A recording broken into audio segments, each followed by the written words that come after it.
"I want inside," said German woman.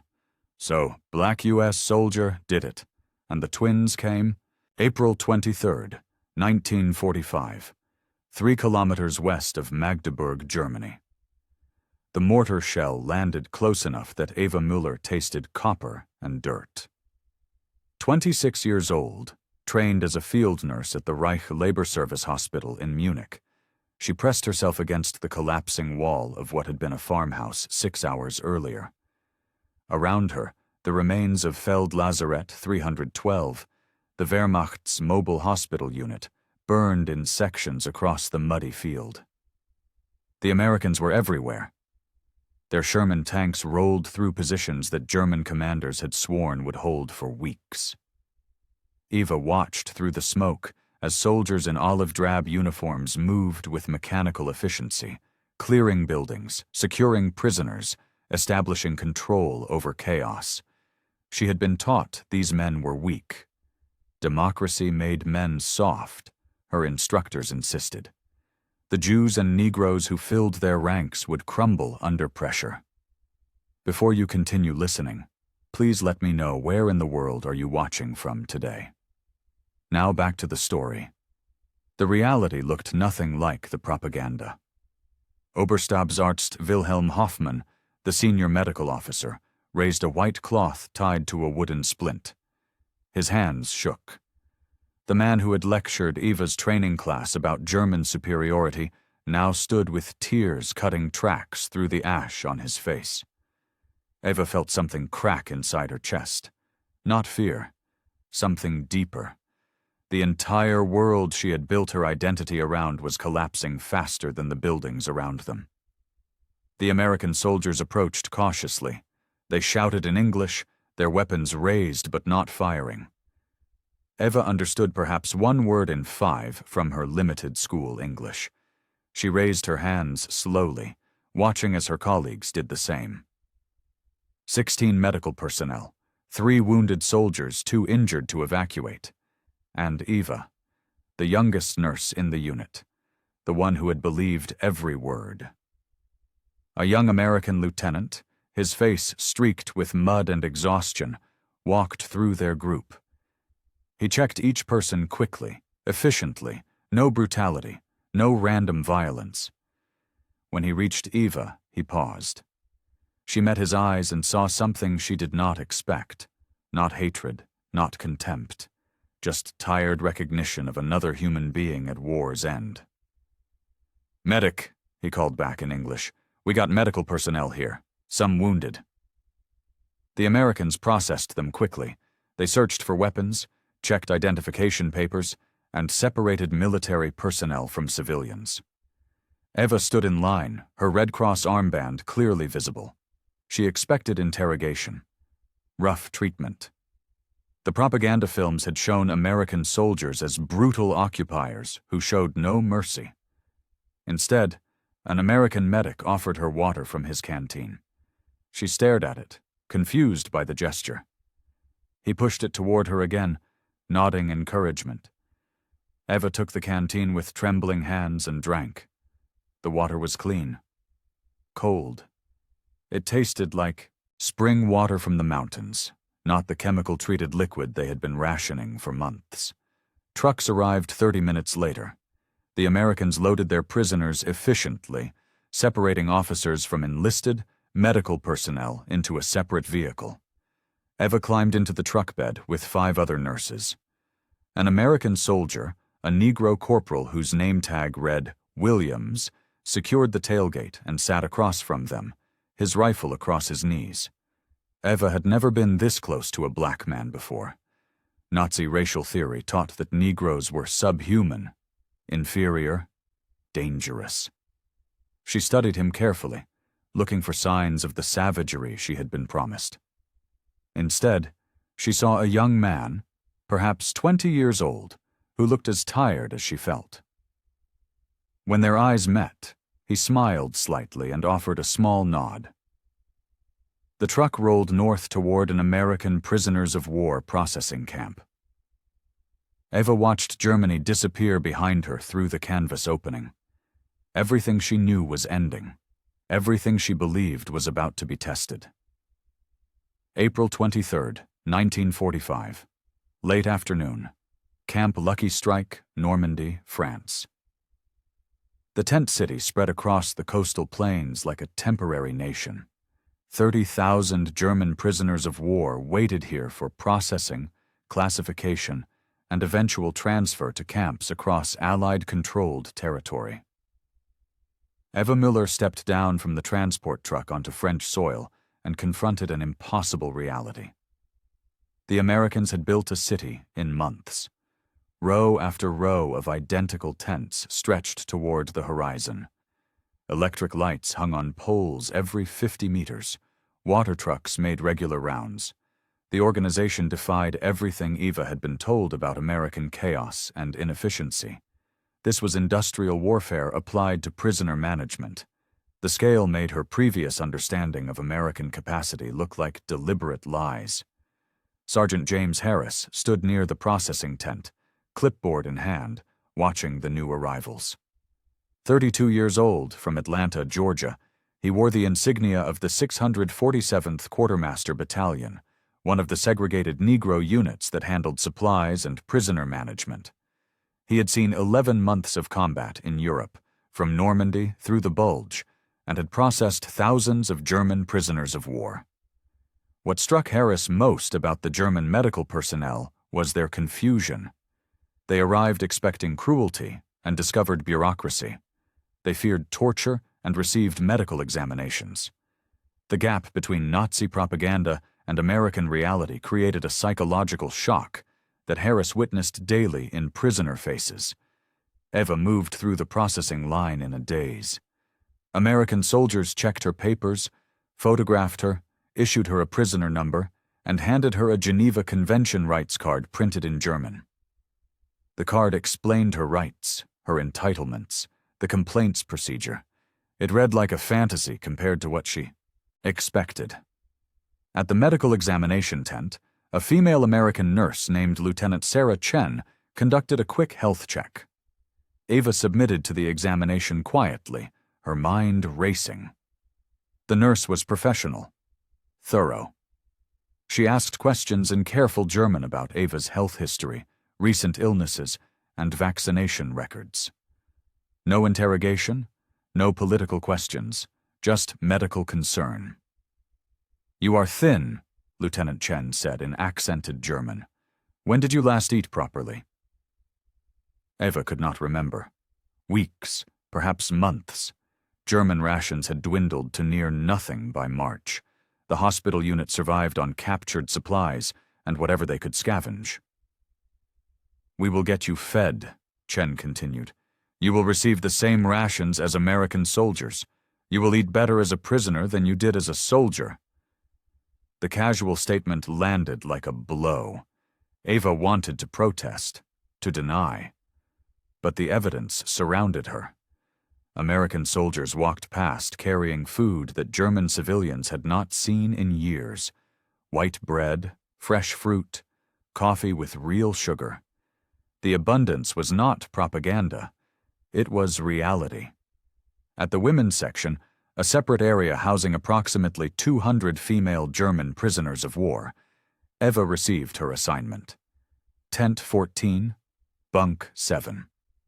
She would share the tent with 19 other women, mostly nurses and support personnel captured in the final weeks of fighting. Sergeant Harris appeared at the tent entrance carrying folded blankets. Eva watched him approach, her conditioning screaming warnings about his intentions. A Negro soldier bringing blankets to German women. The propaganda images flooded her mind. Assault, violence, humiliation. Harris stopped at a respectful distance and spoke in slow, careful German learned from a phrase book. "For you, blankets. Nights are cold here." He placed the blankets on a nearby table and stepped back. No demands, no threats, just a simple act of provision. Eva stared at the blankets, then at Harris, trying to reconcile what she was seeing with what she had been taught. "Thank you," she managed in broken English. The words felt strange in her mouth. Harris nodded and turned to leave. At the tent entrance, he paused and looked back. "You are safe here," he said in German. "We follow Geneva rules. No one will hurt you." He left before Eva could respond.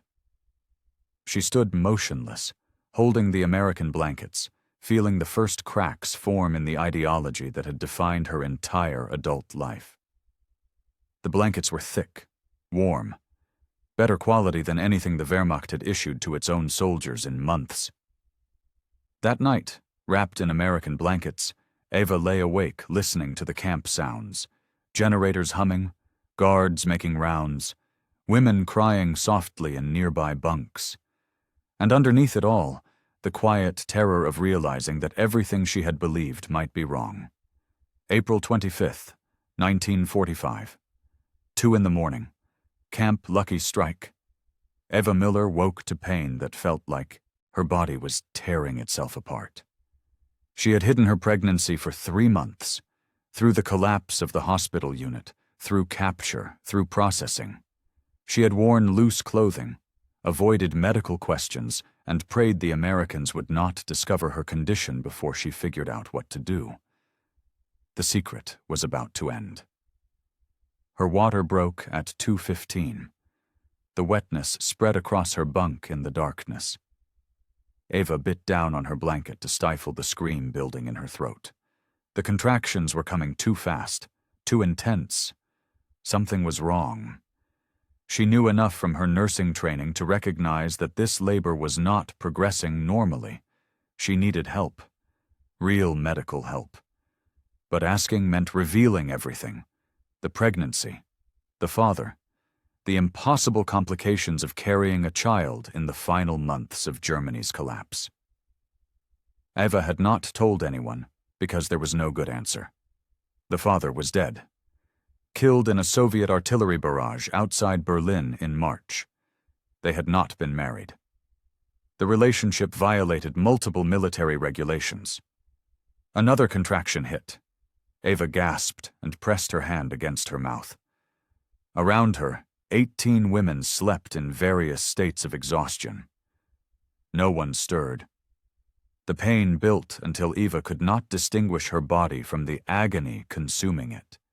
She had to move, had to get to the medical facility, had to risk everything because staying silent meant dying and taking her child with her.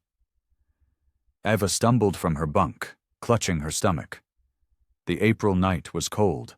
Her breath came in visible clouds. She made it 3 steps before another contraction doubled her over. The world tilted. She caught herself against a tent pole and forced her legs to keep moving. The camp at night was a different place. Searchlights swept the perimeter. Guards patrolled in regular intervals. The rules were clear. Prisoners caught outside designated areas after dark-faced immediate detention. But Eva was beyond caring about rules. She was fighting for 2 lives now. Sergeant Harris was making his rounds near the medical compound when he heard the noise. A soft gasp, almost a whimper.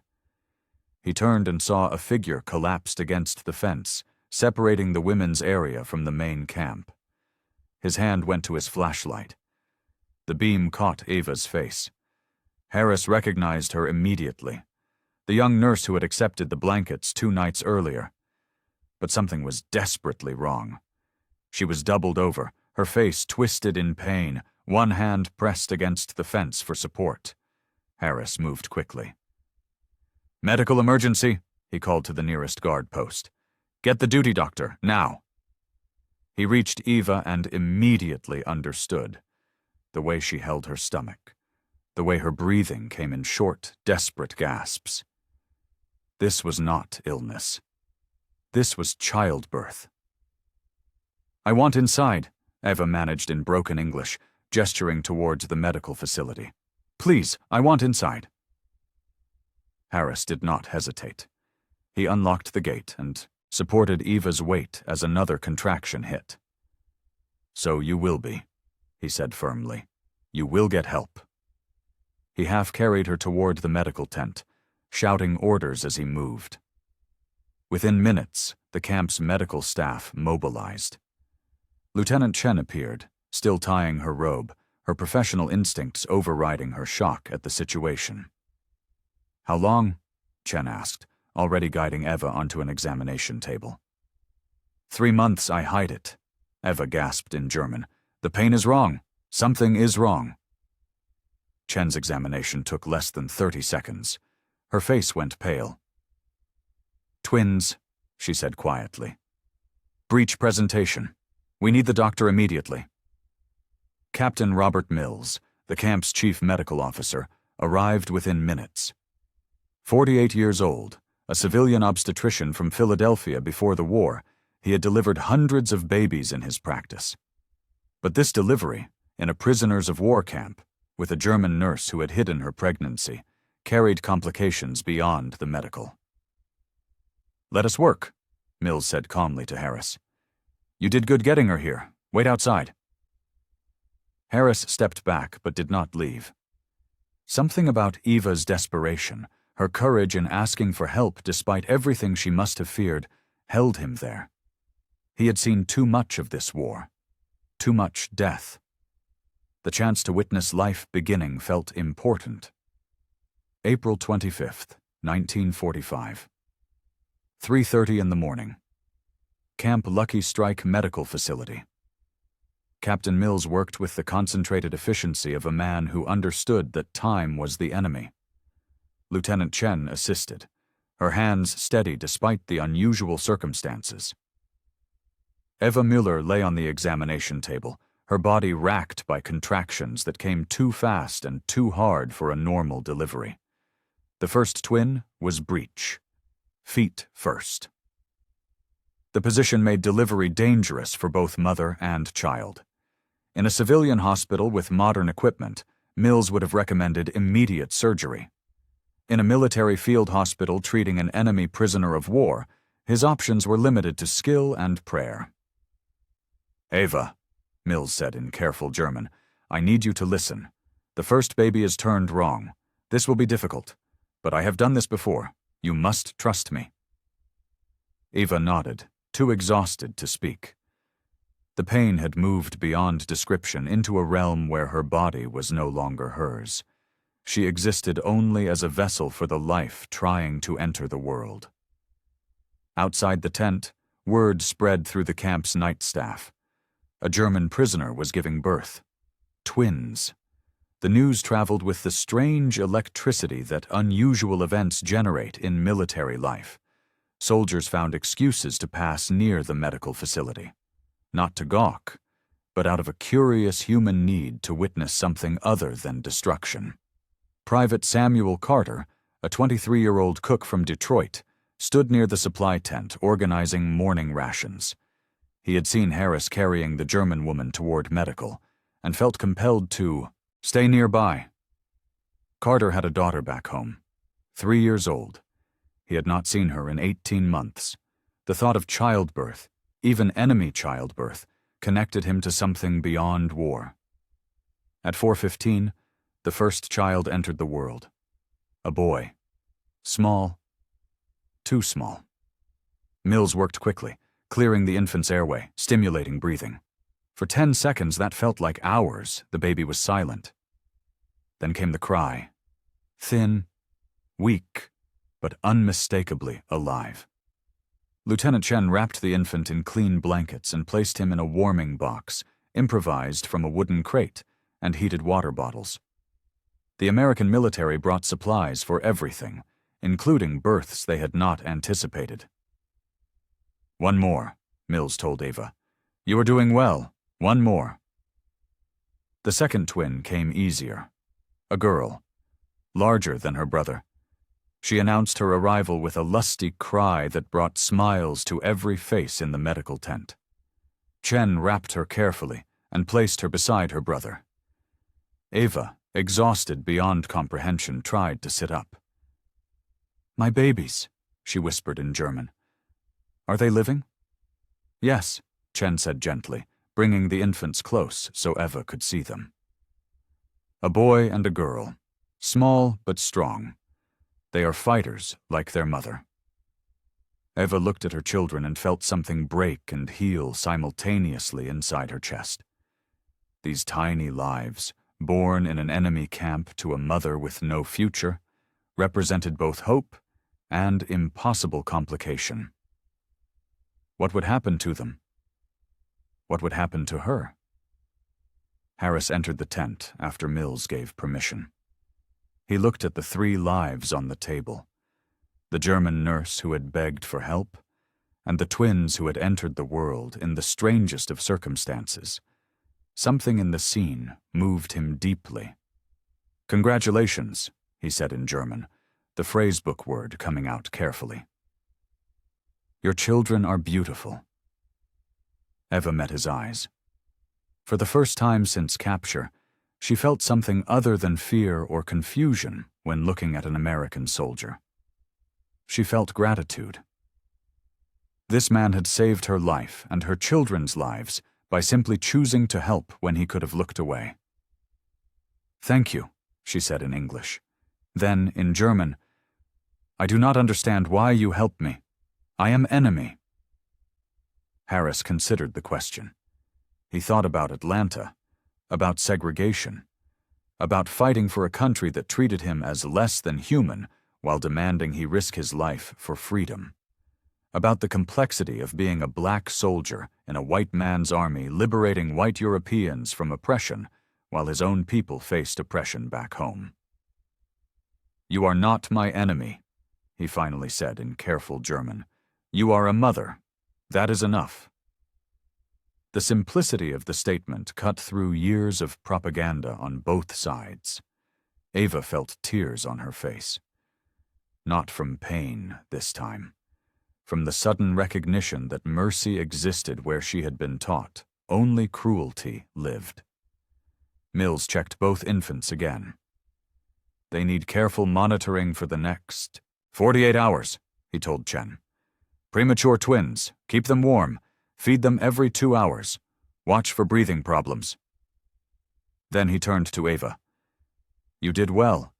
Your children are alive because you had courage to ask for help. Rest now. We will take care of everything." As dawn broke over Camp Lucky Strike, the strangest birth in the camp's history became the story everyone knew. The German nurse and her twins, the Negro sergeant who had helped her, the American doctors who had treated her like any other mother. The tale spread because it represented something different than the war's usual narratives of destruction and death. April 26, 1945. Morning. Camp Lucky Strike. Eva woke to the sound of her babies crying, the thin, desperate sound of infants demanding food. She tried to sit up and discovered her body was not ready for movement. Every muscle screamed protest. Lieutenant Chen appeared immediately, helping Eva adjust to a semi-reclining position. "They are hungry," Chen said unnecessarily. "Can you feed them?" Eva nodded. She had produced milk despite the malnutrition and stress. Her body had somehow found resources to sustain the children it had created. Chen brought the babies, showing Eva how to nurse them effectively. The girl latched immediately. The boy struggled but eventually succeeded. While Eva fed her children, she became aware of activity outside the medical tent. Voices, American and German. The sound of an argument building. Sergeant Harris stood near the tent entrance, his body language defensive. Facing him were 3 American soldiers and 2 German prisoners of war. The Americans were from different units, drawn by the news of the birth. Their expressions ranged from curiosity to hostility. "This is wrong," said Corporal Raymond Walsh, a tank mechanic from Boston. "We are feeding and caring for enemy babies, while our boys are still dying." Harris kept his voice level. "The war is ending. These are infants. They did not choose their nation or their circumstances." "She is German," Walsh continued. "Her people killed thousands of our soldiers, and we are supposed to care about her children?" One of the German prisoners of war, a former Wehrmacht corporal named Karl Weber, spoke up in broken English. "The woman is unmarried. She brings shame. This is not proper." Harris turned to Weber, his patience thinning. "What is proper about this war? What is proper about anything that happened?" The confrontation drew Lieutenant Thomas Daniels, the camp's administrative officer. 35 years old, a lawyer from Pennsylvania before the war, Daniels understood that the situation required careful handling. Birth in a prisoners of war camp created complications that extended beyond medical care into questions of policy, regulation, and human compassion. "Sergeant Harris," Daniels said calmly. "Report." Harris snapped to attention. "Sir, prisoner Eva Muller gave birth to twins early this morning. Both. Infants are healthy. Captain Mills supervised the delivery. Everything was by regulation." Daniels nodded. "And the current situation?" "Some question whether we should provide care for enemy infants, sir." Daniels looked at the assembled group. He understood their confusion. The war had taught men to see enemies as abstractions, numbers on casualty reports, targets in bomb sites, but babies complicated that neat division of the world into us and them. "The Geneva Convention is clear," Daniels said. "Prisoners of war receive medical care without distinction. That includes pregnancies and births. These infants are under American protection. Anyone who has a problem with that can take it up with General Eisenhower." The crowd dispersed slowly. Walsh left, shaking his head. Weber returned to the German compound, muttering in German about shame and propriety. But others lingered, their curiosity overcoming their initial hostility. Private Carter approached Harris after Daniels left. "I want to help," he said quietly. "My daughter is 3. I have not seen her since she was 18 months old. Maybe helping these babies helps me remember why we are fighting." Harris nodded. "Check with Lieutenant Chen. They need supplies, diapers, formula if the mother cannot produce enough milk, baby blankets." The word spread that supplies were needed. What happened next surprised everyone, including the camp command. Soldiers began bringing items, blankets, undershirts that could be modified into infant clothing, rations that nursing mothers could eat. Even some German prisoners of war contributed, setting aside portions of their own rations. The gesture was small, insignificant compared to the vast machinery of war still grinding across Europe. But it represented something larger, a recognition that life deserved protection regardless of the flag it was born under. Inside the medical tent, Eva finished feeding her children and looked up to find Harris standing nearby.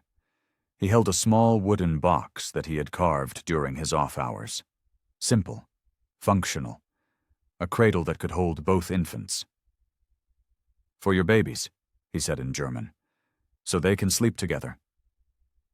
Eva accepted the gift with trembling hands. The box was rough, but carefully made. Harris had spent hours creating something beautiful from scrap wood. For enemy children. Born to a woman he did not know. Because it was the right thing to do. "Why?" Eva asked. The single word contained everything she could not understand. "Why do you show kindness to me?" Harris sat down on a nearby stool. He thought about how to explain something that he himself was still learning. About how war taught you to hate, but humanity taught you something stronger. "Because mercy is not weakness," he said finally. "Because your children deserve a chance at life. Because treating you with dignity does not diminish me. It makes me more human." Eva looked at her sleeping children. A boy and a girl born in impossible circumstances to a mother with no future. Protected by an army she had been taught to fear. Cared for by men she had been taught to hate. Everything she believed was wrong. The ideology she had built her identity around had crumbled in 72 hours. And in its place, something new was growing. Something fragile and terrifying and unexpectedly hopeful. She looked at Harris and spoke in careful English. "I was wrong. About everything. About you. About America. About the world. Harris nodded. We all believe things that are not true. The war teaches us better, if we let it. April 27th, 1945. Morning. Camp Lucky Strike. Eva Miller sat in the medical tent nursing her twins while the camp bustled with its daily routine outside. The boy, whom she had named Peter after her father, fed slowly. The girl, Anna, nursed with fierce determination. 2 days old, and already showing different personalities. Sergeant Harris arrived with breakfast, not the standard prisoners of war ration, but food specifically chosen for nursing mothers. Oatmeal with brown sugar, fresh milk, 2 boiled eggs, white bread with real butter. The abundance still shocked Eva every time she saw it. You need strength, Harris said in his careful German. The babies need you strong. Eva accepted the tray with a quiet thank you. She had stopped questioning why he helped. The answer was simply that he chose to see her as a person rather than an enemy. That choice, repeated daily in small acts, was transforming everything she understood about the world. Lieutenant Chen entered with clean blankets and cloth diapers. The American military had somehow produced baby supplies within 24 hours of the birth. Eva learned that soldiers had donated their own undershirts, cut and hemmed by women in the nearby French town. American efficiency applied to unexpected kindness. How are they today? Chen asked, examining both infants with professional care. Peter is weak still, Eva said. Anna is stronger. She wants to live. Chen smiled. They are both fighters. Like their mother. The phrase stuck with Eva. She had never thought of herself as a fighter. She had been trained to follow orders, to accept what authorities told her, to never question the ideology that shaped her world. But bringing these children into existence, protecting them, asking for help when she needed it, that was fighting. That was courage she had not known she possessed. Private Carter arrived mid-morning with a wooden rocking chair. He had found it in a damaged French farmhouse and spent hours repairing it. The chair would help Eva nurse the babies more comfortably. My wife had a chair like this, Carter said through Chen's translation. She said it saved her back when our daughter was born. Eva sat in the chair, cradling her children. The gentle rocking motion soothed them immediately. She looked at Carter, this black soldier from Detroit who had spent his free time repairing furniture for an enemy. Mother. Your daughter is lucky, Eva said, to have a father like you. Carter's eyes went distant. I have not seen her in 18 months. She was barely talking when I left. Now she is 3. I miss everything. The shared pain of separation connected them. Eva understood suddenly that everyone in this camp carried losses. The Americans had sacrificed years away from families to fight a war across an ocean. The Germans had lost their country, their futures, sometimes their families to Allied bombing. Everyone was broken in different ways. Throughout the morning, soldiers found excuses to pass by the medical tent, not to stare, but to catch glimpses of the twins. Life in a camp that processed death and destruction. The babies represented something pure, something untouched by the hatred that had consumed Europe. Corporal Williams, the same young soldier who had ridden with Eva from Magdeburg, stopped by with a small stuffed rabbit. He placed it near the babies and left without speaking, as if embarrassed by his own gesture.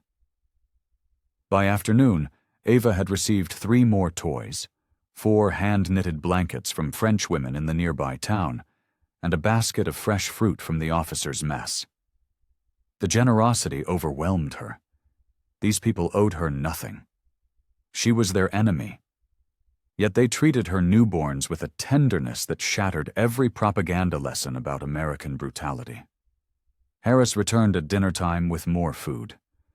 This time he brought something unexpected, a letter from his mother in Atlanta. He read portions aloud, translating into German as he went. His mother wrote about her church, her garden, her hope that her son would return home safely. "Why do you share this?" Eva asked. Harris folded the letter carefully. "So you know I am human, just like you. We all have mothers. We all have homes. The war makes us forget that." Eva looked at her sleeping children. "I forgot many things. The war taught me lies. You teach me truth." Harris nodded. "Truth is simple. We are all the same under the uniforms and flags. We all want the same things: safety, family, peace."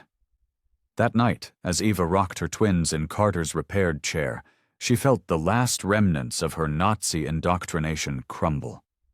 These men had shown her more humanity in 4 days than the Reich had shown her in 26 years. The abundance, the kindness, the simple acts of mercy had accomplished what no propaganda could achieve. They had made her see clearly. May 1st, 1945. Camp Lucky Strike. Eva received her work assignment. Kitchen duty. 4 hours daily helping prepare meals for the women's section of the camp. Captain Mills had cleared her for light work now that the twins were 5 days old and stable.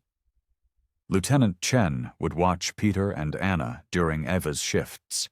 The camp kitchen was a revelation in American industrial efficiency. Gas stoves that heated instantly, refrigeration units that kept food fresh, running water from multiple taps, supplies that arrived daily by truck. Eva had worked in German field hospitals where they rationed everything. Here, the Americans had surplus. Private Carter supervised the kitchen detail. 8 American soldiers and 12 German prisoners of war working together to feed 2,000 people. The arrangement required coordination and trust in equal measure. "You wash vegetables," Carter told Eva in simple German, pointing to a mountain of fresh carrots, potatoes, and cabbage. "We make stew today." Eva moved to the washing station and began working. Beside her stood Greta Hoffmann, a 42-year-old German woman who had worked as a cook in Hamburg before the war. Greta had been captured 3 weeks earlier while serving in a Wehrmacht support unit. "They waste so much," Greta whispered in German. "Look at the food they throw away. Potato peelings thick enough to eat, carrot tops that could make soup. This abundance is madness." Eva understood Greta's shock. She had felt it herself. But 5 days of American kindness had taught her something. This was not madness. This was what peace looked like, what prosperity created. Germany had spent its resources on conquest and had received only destruction in return. Carter worked alongside them, demonstrating how he wanted vegetables cut. His movements were efficient, practiced. He had clearly done this work many times. When Greta cut the potatoes too small, he showed her gently how to make larger, more uniform pieces. "Better this way," he said. "Cook evenly." The work continued through the morning. Eva found rhythm in the simple tasks: washing, cutting, sorting. After years of nursing wounded soldiers, the peaceful work of preparing food felt almost therapeutic. No blood, no screaming, no death, just vegetables becoming stew. At mid-morning, Carter brought out coffee. Real coffee with sugar and canned milk. He poured cups for everyone, American and German alike. The gesture was casual to him. To the German prisoners, it was extraordinary. Coffee had disappeared from German civilian life in 1942. Even soldiers rarely saw real coffee by war's end. "Drink," Carter said. "Work is hard. Need energy." Eva sipped the coffee and tasted sweetness she had forgotten existed. The warmth spread through her body. She watched Carter laughing with an American private about something she could not understand. The ease between them. The casual friendship. No rigid hierarchy. No brutal discipline. "In America, is everyone treated like this?" Eva asked Greta quietly. Greta snorted. "I doubt it. These are soldiers far from home. They probably treat us better than they treat each other." But Eva was not sure. She had seen Harris with other Negro soldiers, had watched how they supported each other despite the segregation that kept them separate from white units. There was humanity here that transcended the military structure. Something genuine. Sergeant Harris appeared at lunchtime, checking on Ava's adjustment to kitchen work. He spoke briefly with Carter, then approached Eva at her station. "How are the twins?" Ava asked immediately. "Chen says they are sleeping. Both ate well this morning. Anna is gaining weight quickly. Peter is slower but improving." Eva felt relief wash over her. Every hour away from her children created anxiety. But Chen was an excellent nurse. The babies were safer in her care than they would be anywhere in Germany. Harris watched Eva work for a moment. "You are doing well here. Carter says you work hard." "The work is easy compared to field hospitals," Eva replied. "No one is dying. That makes everything easier." Harris nodded. "War makes everything harder than it should be. Peace is simple work. Growing food, cooking, taking care of children. We forget that during fighting." At afternoon's end, Carter gathered the kitchen crew. "Tomorrow we make bread," he announced. "Fresh bread for everyone. Hoffman, you will teach us German bread. Ava, you help her." Greta looked surprised. "You want German bread?" Carter grinned. "Good bread is good bread. Does not matter where it comes from." Walking back to the medical tent after her shift, Ava reflected on the day. She had worked alongside Americans without fear, had drunk coffee with enemies, had been treated with respect by men she was taught to despise. Every day brought new evidence that everything she had believed was wrong. At the medical tent, Chen had both babies awake and clean. Anna grabbed Eva's finger with surprising strength. Peter watched with serious dark eyes that seemed too old for his tiny face. "They missed you," Chen said, "but they were perfect angels all day." Eva gathered her children close. "I missed them more." That night, feeding her twins in Carter's rocking chair, Eva thought about the kitchen, about Carter's patience, about Harris's daily checking on her welfare, about simple acts of human decency that crossed every boundary the war had created. She was learning that mercy was not weakness. It was the strongest force in the world. May 3rd, 1945. Morning. Camp Lucky Strike. News arrived that Germany had surrendered. The war in Europe was officially over. American soldiers celebrated with restrained joy. The German prisoners of war received the news with mixed emotions: relief that the killing had stopped, despair about what surrender meant for their devastated homeland. Eva heard the announcement while nursing Peter in the medical tent. Germany had lost. The Third Reich that promised 1,000 years had lasted 12. Everything her generation had sacrificed for had ended in complete defeat. She should have felt devastation. Instead, she felt only numbness. Lieutenant Daniels called a camp assembly at noon. Americans and Germans gathered in separate sections of the main yard. Daniels spoke clearly, his words translated by a German-speaking corporal. "The war is over. Germany has surrendered unconditionally. You are now prisoners of war of a Turkomon. Victorious nation. But your treatment will not change. Geneva Convention protections remain in full effect. You will continue receiving food, shelter, and medical care. Eventually, you will be repatriated to Germany. Until then, you remain under American military protection." The German prisoners stood silently. Some wept, others stared at the ground. The reality of total defeat settled over them like physical weight. Eva watched their faces and saw her own confusion reflected. What happened now? What future existed for a destroyed Germany? After the assembly, Eva returned to kitchen duty. The work continued regardless of political changes. People still needed feeding. Carter seemed quieter than usual. his movements lacking their normal, easy rhythm. "You are sad?" Eva asked during a break. Carter nodded slowly. "My brother was killed 2 weeks ago, in Germany. I just got the letter this morning. He died 4 days before surrender." Eva felt the weight of that statement. Carter's brother had survived years of war only to die days before peace. The senseless tragedy of it was overwhelming. "I am sorry," Eva said inadequately. Carter looked at her directly. "My brother died fighting your country. I should hate you. That would be easy. But I look at your babies and I cannot hate. Hate is what killed my brother. Hate is what destroyed your country. More hate changes nothing." The simple wisdom in his words cut through Eva's remaining defenses. She had been raised on hate, fed hate, taught that hate made nations strong, but hate had only brought destruction. Meanwhile, Carter's refusal to hate was changing her life. Greta Hoffmann interrupted, bringing news from the German compound. Karl Weber, the former Wehrmacht corporal who had complained about Eva's unmarried status, wanted to speak with her. The request was unusual.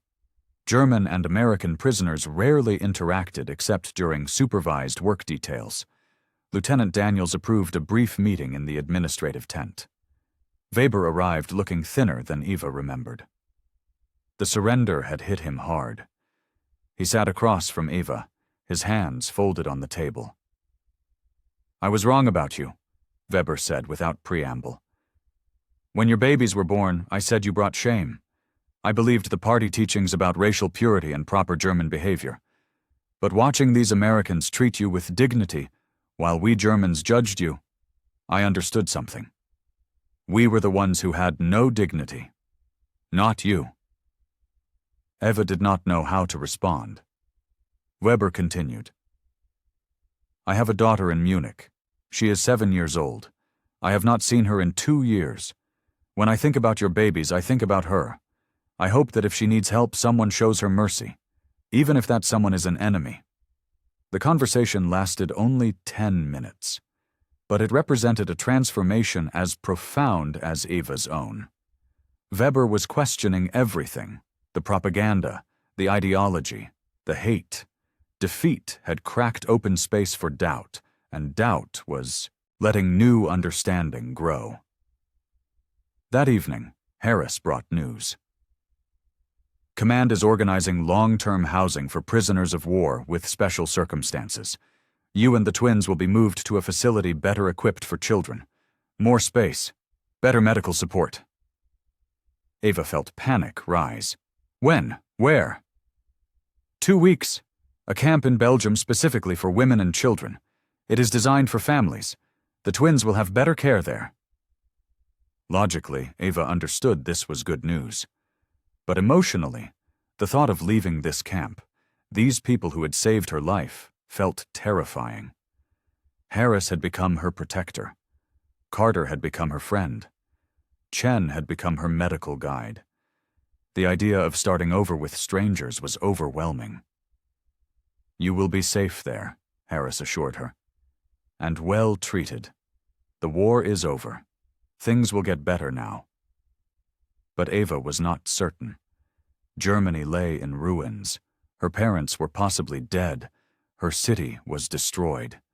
She had 2 infants and no future. The kindness she had experienced in this camp felt like a temporary miracle that could not possibly continue in the real world. That night, rocking her babies, Eva thought about Carter's brother, about Weber's daughter, about all the lives destroyed by the ideology she had once believed. The war was over, but its consequences would last for generations. She was living proof of that. A German mother with half-American children, dependent on enemy mercy, facing an uncertain future in a destroyed homeland. May 7th, 1945. Afternoon. Camp Lucky Strike. 3 American soldiers Eva did not recognize stood outside the medical tent. Their body language was aggressive, hostile. They were talking loudly, and Eva caught fragments of English she could not fully understand. but the tone was clear. They were angry about something. Sergeant Harris appeared quickly, positioning himself between the soldiers and the tent entrance. Eva watched through the canvas opening while pretending to sleep. Peter and Anna dozed beside her in their wooden cradle. "This is inappropriate," one of the soldiers said loudly, a corporal with a thick southern accent. "We are giving special treatment to a German. While our boys died fighting her people, it is not right." Harris kept his voice level. "She is a mother with newborn twins. Geneva Convention requires we provide appropriate care." "Geneva Convention does not require you to become a nursemaid," another soldier shot back. "You spend half your time checking on her, bringing her food, building furniture for her babies. People are talking, Harris, saying you are too close to the prisoner." Eva felt ice in her stomach. She had not realized how much time Harris devoted to helping her, had not considered that his kindness might create problems for him.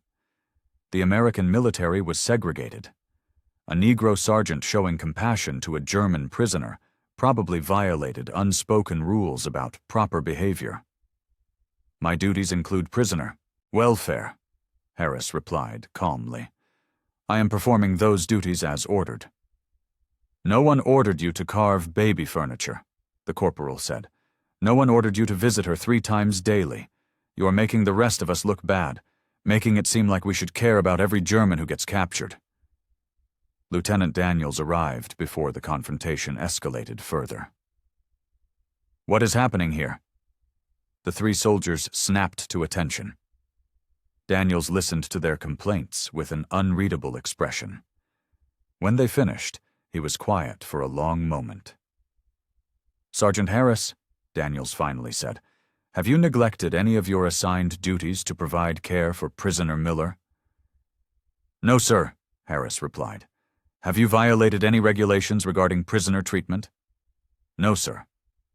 "Have you acted in any way that brings discredit to this unit or the United States Army?" "No, sir." Daniels turned to the complaining soldiers. "Then I see no problem. The camp operates under Geneva Convention guidelines. We provide care to all prisoners regardless of personal feelings about their nation. If Sergeant Harris chooses to go beyond minimum requirements in executing his duties, that reflects well on him and this unit." Dismissed. The 3 soldiers left, but their anger lingered like smoke. Eva understood that her presence had created division. Some Americans saw her as an enemy who deserved minimal care. Others saw her as a person deserving dignity. The conflict between these views was creating tension that could explode. That evening, during kitchen duty, Eva noticed the atmosphere had changed. American soldiers who had previously smiled at her now looked away. The casual friendliness had been replaced by cold efficiency. Only Carter and a few others maintained their previous warmth. Greta Hoffman confirmed Eva's fears. "The Americans are arguing about you. Some say you receive special treatment, that the Negro sergeant is too attached. There is talk of separating you from your babies, sending them to an orphanage." Eva felt her world tilt. "They cannot. The twins need me. I am nursing them." "They are American soldiers," Greta said grimly. "They can do whatever they want. We are prisoners." That night, Eva could not sleep. The twins sensed her tension and fussed more than usual. She paced the medical tent, rocking them, fighting panic. Everything she feared was materializing. Her babies would be taken. She would be sent to a different camp. The fragile safety she had found would disappear. Harris arrived at his usual evening check-in. He immediately noticed Eva's distress. "You heard about today," he said. Not a question. "They want to take my children," Eva whispered in German, "because you are too kind to me, because I am enemy." Harris sat down heavily. "Some people have hard hearts. The war made them that way. They cannot see past uniforms and flags to the person underneath." "Then stop helping me," Eva said desperately. "If your kindness creates problems, stop. I do not want you to suffer because of me." Harris shook his head firmly. I will not stop. What I am doing is right. If others cannot see that, the fault is theirs, not mine. But they can take my babies. They will not. Lieutenant Daniels supports proper treatment. Captain Mills supports it. You have more friends here than you realize. The loud voices are not the majority. Eva wanted to believe him, but fear had taken root. She had learned to trust these Americans, had let herself feel safe. Now that safety felt like an illusion that could shatter any moment. Over the following days, the tension in camp increased. More soldiers began questioning why resources were spent on German prisoners, why food was wasted on enemy children, why Negro soldiers were allowed to show compassion to whites when Jim Crow laws back home demanded segregation. The complexity of the situation overwhelmed Eva. She was learning that America was not the unified nation propaganda portrayed. It was fractured by race, divided by region, complicated by contradictions. The same country that fought for freedom abroad maintained segregation at home. The same soldiers who showed her mercy faced discrimination from their own people. May 10th, 1945. Morning. Camp Lucky Strike. The confrontation Eva feared finally arrived. Corporal Raymond Walsh, the same soldier who had challenged Harris days earlier, filed a formal complaint with Camp Command. He cited multiple violations: excessive fraternization with prisoners, misuse of military resources, conduct unbecoming a non-commissioned officer. The specific charges were vague, but the intent was clear. Walsh wanted Harris punished, and Eva's special treatment ended. Lieutenant Daniels called a hearing for 1,300 hours. Harris, Eva, Carter, and Lieutenant Chen were summoned as witnesses. The proceeding would be informal but recorded. The outcome would determine whether the current arrangement continued or whether Eva and her twins would be separated. Eva arrived at the administration tent carrying both babies. She had no choice. Peter and Anna needed constant care. She could not leave them with Chen because Chen was required to testify. Captain Mills had offered to watch them, but Eva refused. She wanted the officers making decisions to see her children, to understand they were real lives, not abstract problems. Daniels presided behind a simple wooden desk. 2 other officers flanked him. Major Robert Harrison from Division Headquarters. Captain Mills representing Medical Services. Walsh sat to one side with 2 supporting witnesses. Harris stood at attention on the opposite side. This hearing concerns allegations that Sergeant Harris has exceeded appropriate bounds in his treatment of German prisoner of war Eva Müller. Daniels began formally. Corporal Walsh has filed complaints. We will hear his case, then the defense, then make a determination. Corporal Walsh, present your evidence. Walsh stood. Sergeant Harris has shown excessive concern for a single prisoner. He visits her multiple times daily, brings her extra food, built furniture for her babies, spends off-duty time ensuring her comfort. This behavior creates the appearance of improper relations between an American soldier and an enemy prisoner. Define improper relations, Major Harrison interjected. Walsh hesitated. He is too familiar with her, too concerned about her welfare. Has there been any physical contact beyond what medical necessity requires? Harrison pressed. No, sir, Walsh admitted, but his attention is inappropriate regardless. I see. Continue. Walsh presented his case for 20 minutes. His argument boiled down to a simple claim. Harris was showing a German prisoner more care than military regulations required. This special treatment was unfair, created jealousy among other prisoners, and suggested Harris had developed personal feelings that clouded his judgment. When Walsh finished, Daniels turned to Harris. Sergeant, respond to these allegations. Harris stood straight, his voice steady. I have provided care to prisoner Müller consistent with Geneva Convention requirements and my assigned duties as prisoner welfare coordinator. When she went into premature labor, I ensured she received immediate medical attention. When her twins were born, I ensured they had supplies. These actions fall within my responsibilities." "The furniture?" Harrison asked. "The extra visits?" "I built the cradle during off-duty hours using scrap wood. No military resources were used. My visits confirmed the mother and infants are healthy.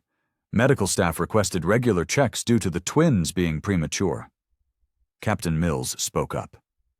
"I can confirm Sergeant Harris acted at my request. Premature twins require monitoring. Having someone check on them between nurse visits is standard medical protocol." Walsh stood again. "But why him? Why does it have to be a Negro sergeant playing nursemaid to a German woman? It looks wrong. People are talking." The room went silent. The racial undertone that had lurked beneath the surface was now explicit. Walsh was not just objecting to Harris helping Eva. He was objecting to a black man showing compassion to a white woman.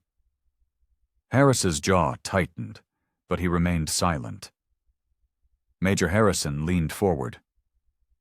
"Corporal Walsh, are you suggesting Sergeant Harris's race disqualifies him from performing his assigned duties?" Walsh backpedaled quickly. "No, sir. I am saying the situation looks inappropriate." "Looks inappropriate to whom?" Harrison pressed. "To you or to military regulations?" Walsh had no answer. Daniels let the silence stretch uncomfortably long. Finally, Daniels spoke. "This hearing has revealed more about the complainant than the accused. Sergeant Harris has performed his duties with professionalism and compassion. Prisoner Müller and her infants have received care consistent with international law and basics human decency. I find no evidence of improper conduct. Case dismissed." Walsh's face turned red. "This is not right. We should not be coddling Germans." "Dismissed, Corporal," Daniels said firmly, "unless you wish to face charges for insubordination." Walsh left, his two witnesses following silently. The remaining officers relaxed slightly, but Eva saw the strain on Harris's face. He had won this confrontation, but at a cost. He had been forced to defend basic human kindness as if it were a crime. After the hearing, Eva approached Daniels carefully. "I do not wish to create problems," she said in halting English. "If my presence causes difficulty, I will accept any arrangement." Daniels looked at her twins. Peter slept peacefully. Anna watched him with curious eyes. "Your presence is not the problem, Miss Miller. Prejudice is the problem. Sergeant Harris showed you mercy because it was right. The fact that some men cannot understand that says everything about them and nothing about you." May 14th, 1945. Evening. Camp Lucky Strike. Eva had been in American custody for 3 weeks. In that time, her entire understanding of the world had been rebuilt. But the hearing had revealed how fragile her new safety was. She existed in a protective bubble created by a few good men. Outside that bubble, forces wanted her removed, her children taken, her story erased. The camp was changing rapidly. With the war over, prisoners of war were being reclassified and redistributed. Some would return to Germany quickly. Others would remain for months assisting with reconstruction. Eva's status was undefined.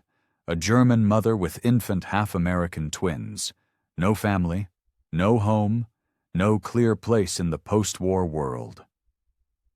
That evening, Harris brought unexpected news. "I spoke with Major Harrison after the hearing. He is arranging special status for you. Political refugee classification. You would not return to Germany immediately. Instead, you would go to a displaced persons camp with better facilities for children." Eva felt her heart clench. "This means leaving here. Leaving you and Carter and Chen, the people who saved me." Harris nodded. "Eventually, yes. But you would have better long-term support. Education for the twins, job training for you, a path toward rebuilding your life." "I do not want to rebuild in a camp," Eva said quietly. "I want to go home, but home does not exist anymore." The truth of that statement hung between them. Ava's Germany was destroyed. Her city was rubble. Her parents were missing, possibly dead. The ideology that had shaped her youth was revealed as monstrous lies. She had no home to return to because the home she knew had been built on evil. "What will happen to me in Germany?" Ava asked. "A woman with 2 children but no husband, no family, no resources. How will I survive?" Harris had no answer. The future was uncertain for everyone. Millions of refugees displaced, cities destroyed, the social structure collapsed. Ava and her twins would be 3 more victims among millions in a devastated landscape. Over the next few days, Ava struggled with impossible choices. Stay in American custody and face an uncertain future in displaced persons camps, or return to Germany and face probable starvation and social ostracism. Neither option offered real security. Private Carter found her crying in the kitchen on May 16th. The twins were with Chen for their medical check. Ava had collapsed under the weight of her situation. "I do not know what to do," she told Carter. "Every choice is wrong." Carter sat beside her. "My grandmother was a slave. She was freed as a young woman and had to figure out how to live in a world that had never prepared her for freedom. She had no money, no education, no place to go. You know what she did?" Ava shook her head. "She took one day at a time. She made one good choice, then another, then another. Eventually, those choices built a life. Not the life she imagined, but a life worth living." The simple wisdom helped. Ava could not control the future, but she could control her choices today, and today she could choose to keep learning, keep growing, keep letting go of the hatred that had poisoned her youth. That afternoon, Karl Weber approached Ava during a rare moment of cross-gender interaction at the canteen. He looked different, lighter somehow, as if a weight had lifted. "I have been reading books the Americans provided," he told her. "American history, democracy, the ideas they fought for. And I understand something now. We were not defeated by superior weapons. We were defeated by superior ideas. They believe things that make them stronger. We believed things that made us cruel." Ava recognized her own journey in his words. They had both been raised on lies. Both believed in racial superiority. Both discovered that hate was weakness, not strength. The transformation was painful but necessary. "What will you do when you return to Germany?" Ava asked. Weber smiled grimly. "Teach. I was a schoolteacher before the war. I will teach again. But this time, I will teach the truth. That all humans deserve dignity. That democracy is stronger than dictatorship. That mercy is more powerful than hate." They parted with mutual understanding. Both were survivors of ideology. Both were learning to live in a world where the comfortable certainties of their youth had been proven catastrophically wrong. That night, Ava made her decision. She would accept refugee status, would stay in Allied custody, would give her children a chance at a life built on truth rather than lies. Germany would recover eventually, but it would be a different Germany, and she would return only when she was ready to be part of that rebuilding. Harris listened to her decision with quiet approval. "You are brave," he said. "It takes courage to let go of everything you knew." "You taught me courage," Eva replied. "You and Carter and Chen. You showed me that strength is not in conquest or hate. Strength is in kindness, in choosing mercy when revenge would be easier." May 20th, 1945. 10 in the morning. Camp Lucky Strike. Lieutenant Daniels called a final assembly to address the long-term disposition of German prisoners of war. The camp was transitioning from wartime operations to peacetime processing. Decisions made today would shape thousands of lives for years to come. Ava Miller stood in the designated area for special cases, holding her 3-week-old twins. Peter had finally gained weight and nursed with growing strength. Anna had become the stronger twin, always alert, always watching. Around Eva stood 17 other prisoners with complicated situations. Wounded soldiers requiring extended care, women with young children, elderly civilians captured in the war's chaos. Daniels spoke clearly, his words translated by interpreters. The war is over, but our responsibilities continue. Each of you represents unique circumstances requiring individual assessment. We will process you fairly and according to international law. Those who wish to return to Germany will be repatriated. Those who qualify for refugee status will be transferred to appropriate facilities. He paused and looked directly at Eva. Some situations require special consideration. Miss Miller, please step forward. Eva's heart pounded. This was the moment she had feared and anticipated. She walked to the front, her babies held close. Hundreds of eyes watched. German prisoners of war, American soldiers, camp staff, everyone curious about the German nurse whose story had become legend in 3 weeks. Miss Miller gave birth to twins in this camp under emergency circumstances, Daniels announced. Sergeant James Harris ensured she received proper medical care. This action sparked debate about appropriate treatment of enemy prisoners.